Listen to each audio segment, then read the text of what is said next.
If you're working nonstop, publishing, teaching, serving on committees, and still feel like your career isn't moving forward, you are not alone. I have been there. A scattered CV, constant exhaustion, and the sense that all the effort wasn't translating into recognition or progress. The problem wasn't effort, it was a lack of strategy and alignment. I'm Dr. Stacey Ishman. I work with academic physicians to help them focus their work, build careers with intention, and advance without sacrificing their lives outside of medicine. If you're ready to stop spinning your wheels and start moving forward with clarity, this is for you. Today, I'm here to talk to you about why doing great work is not enough to get promoted. I was talking to an associate professor, and they were stuck being told, "You are doing great work. Just keep doing what you're doing." And yet, as supportive as that sounded, it was one of the most damaging things that they could hear because they looked at their CV and they showed it to the people on the promotion committee. They didn't have a story, they couldn't find the narrative. They didn't think they were ready to go up for the next level. And they were doing all the right things. They'd just been told, keep doing what you're doing. But the problem is almost never that you're underperforming. It's that you're over delivering in ways that just don't get rewarded by the promotion system. So, mid career faculty member sent me her CV recently and asked me, "Hey, what do you think? I'm really proud of this. Can you tell me why I didn't get promoted? Why are they telling me I need more time, more this, more that?" And there was nothing wrong with it. The publications were solid, the service was meaningful, there were a lot of committees. And the teaching record was strong. They'd worked with a lot of residents and fellows. There was a clear commitment. But it was also hard to tell where the focus was. I couldn't tell you what their story was. There wasn't a clear narrative. I couldn't say, this is the niche, this is how they've been recognized for it. And that was the problem that most of us never realize. I had the same problem in my first 3 years. I worked so hard to say yes to everything because that's what I was told we do at the time, that nobody could tell what my story was. Was I an outcomes researcher or an education researcher or just somebody who liked to write medical students' papers or somebody who said yes to every collaboration, which, yes, I was at the time, because I didn't know that I got to pick what I wanted to work on or that I got to say that this is my niche and this is what I want to do. So that's what came later. But it should have come up front. And for you, I hope it's coming just at the right time. Because this is the thing we never realize. Promotion committees are not looking at our effort. They are looking for some clarity, for some coherence, for some defensible impact, for a story, a narrative. Can we tell them what we're doing and why we're doing it and how it improves lives or research or the world or just a small subsection of whatever the world needs to know? And even excellent work struggles to land if you don't put it in context. Promotion committee does not see your day-to-day excellence. They do not know that you're great at closing your EMR box every day or that your emails are all responded to or that you have been on 8,000 committees, although they're on your CV. But why do those committee matter? What are they turning you into? What are you turning them into? How are you using them? They can't see your clinical judgment or your mentorship or your invisible labor that keeps everything running, that keeps the department running, that keeps medical schools running, that helps the residency be the amazing residency that it is. But what they are looking for is to see what's interpretable, how you compare to others, and what that does for the institution. If your impact is not legible on paper, it effectively does not exist. Not your work. The problem is that nobody taught you the strategy on how to tell that story, on how to show your narrative, or maybe how to pick the subject that you want to be your through string. Most of us are trained to be great doctors. Hopefully, we're trained to be good teachers. Some of us are great researchers, but we are not trained to understand how promotion decisions are made. In fact, I've talked to a whole bunch of physicians recently. We're doing a whole bunch of department coaching. And we start with, where are you now? What is your niche? Where do you want to be known for? But one of the fundamental questions is, what track do you want to get promoted in? And one of the people I was talking to, in fact, many of them don't even know the tracks. It may be because they've changed since they started. It may be that nobody's ever sat down and talked to them. I can tell you in my first 3 years, I didn't read that promotion document. All of a sudden, around year 3, I was like, gosh, I should be really thinking about promotion. I must be doing well. I didn't even know it was required. I talked to somebody who I think is amazing this week. And one of the things at their particular school in the clinician educator track was to take some CME and educational opportunities, whether it's adult learning or curriculum development or whatever it might be.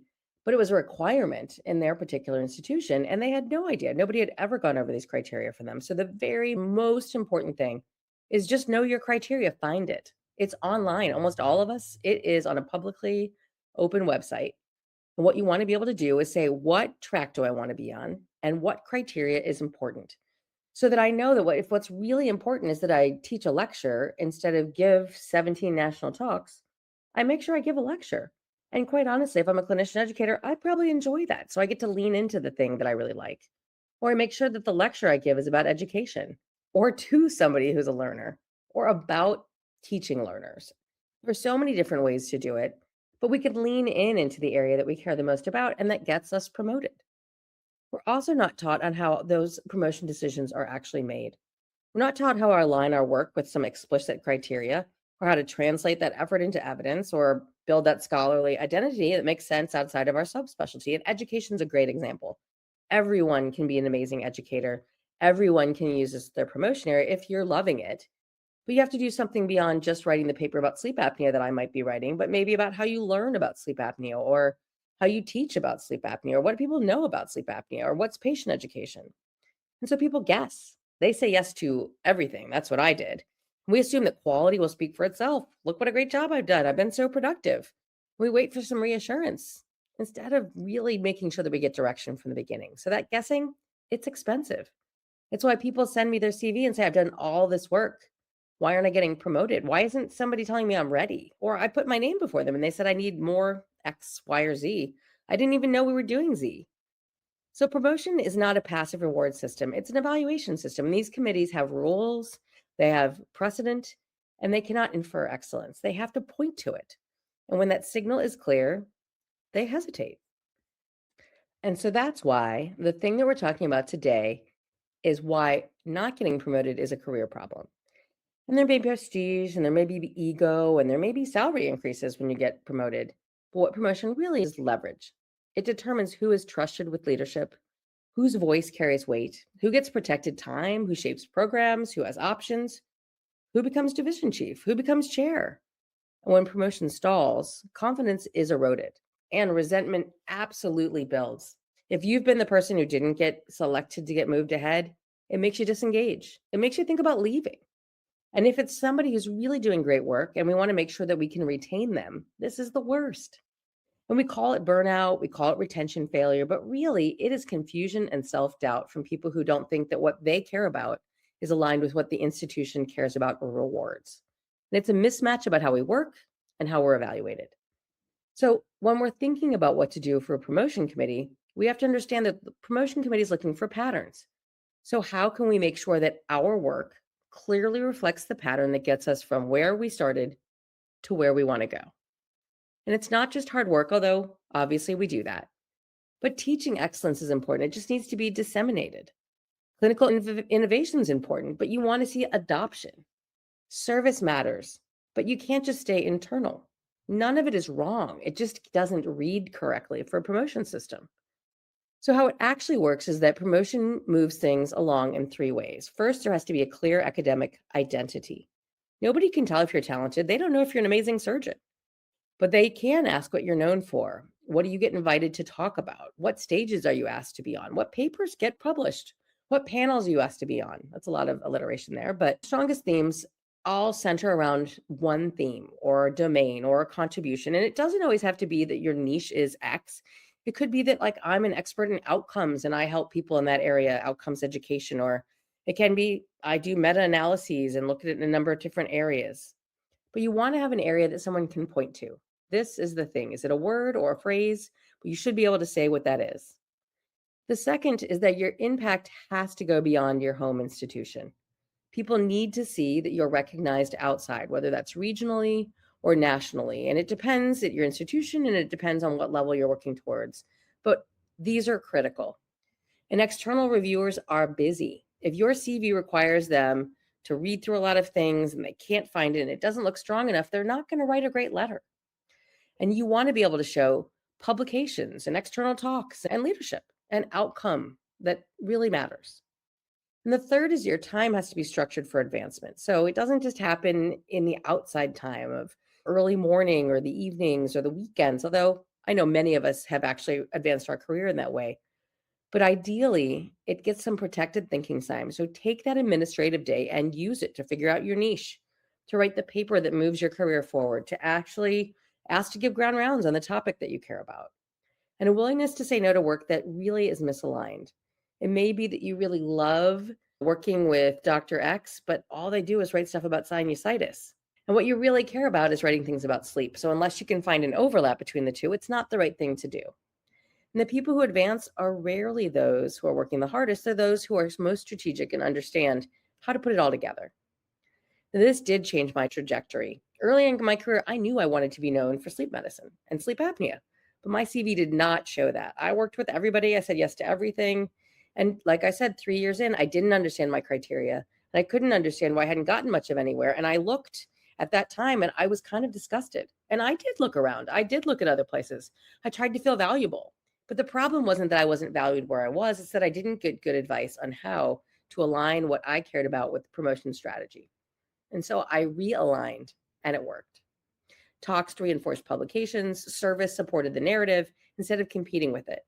My work ethic did not change. My coherence and my story and narrative did. And the promotion committee responded. Now, how do you apply this in your own career? You don't need permission to approach your career this way. You just need some clarity. So start by understanding your niche. What do you want to be known for? What do you want to give a talk about? What do you want to write about? What patients do you want to see? And if they align, that's amazing, but they don't always. And then start by reading the promotion criteria for your institution. I mean, literally download it and look at it. Not how people have told you it should be, not what they told you they think it means, because they might be guessing too, but just read it. And if there's something you don't understand or you're not sure, meet with the promotion committee. Audit your own work. Figure out what areas it fits in. Know what track you want to be working on. Sometimes meaningful work will not advance your promotion, and that's okay as long as you understand that, but it's optional. And then choose something that's going to be your primary area. Decide what your promotion case or story or narrative will be, and stop waiting to get noticed. Turn that internal work into external signal. Now, this is not about working harder, and I can't say that enough times. It's about having a roadmap, which most of us were never given. Promotion is not judgment of your worth. It's just a system with rules. We can figure that out. We got into medical school. We can do this. Now pull your promotion criteria this week. Write down a sentence you want your reviewers to say about your work, and then look at the activities that are supporting it and those that are not. These are important things to push forward on and to stop. And if you need help and you want somebody to help you guide you along the way or come up with a plan, let us know. We're happy to help you at Medical Mentor Coaching. If this podcast was useful, please pass it along to a friend. Please subscribe and like us in whatever format you're watching us. And if you want to get in touch, please find us at medicalmentorcoaching.com. Thanks so much. I look forward to talking to you next week.